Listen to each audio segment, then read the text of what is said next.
कापसाची चौथी फवारणी करताय, एकाच फवारणीमध्ये कीड नियंत्रण, सूक्ष्म अन्नद्रव्यांची कमतरता आणि बोर्डांची संख्या वाढवायची असेल तर ही माहिती लक्षात ठेवा. यामध्ये आपण दोन पर्याय पाहणार आहोत जे की बेस्ट रिझल्टेड कॉम्बिनेशन आहेत.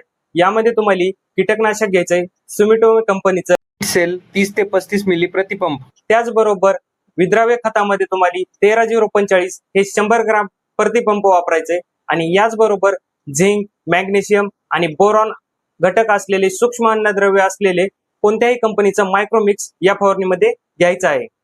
पर्याय दुसरा, यामध्ये तुम्ही प्रोपेक्स सुपर 30 ते 35 मिली, त्याचबरोबर 13-0-45 100 ग्राम आणि बोरॉन 20 ग्राम, त्याचबरोबर मॅग्नेशियम सल्फेट हे तुम्हाला घ्यायचंय 50 ते 80 ग्रॅम आणि त्याचबरोबर तुम्हाला यामध्ये झिंक देखील वापरायचंय, ते म्हणजे 10 ते 15 ग्राम.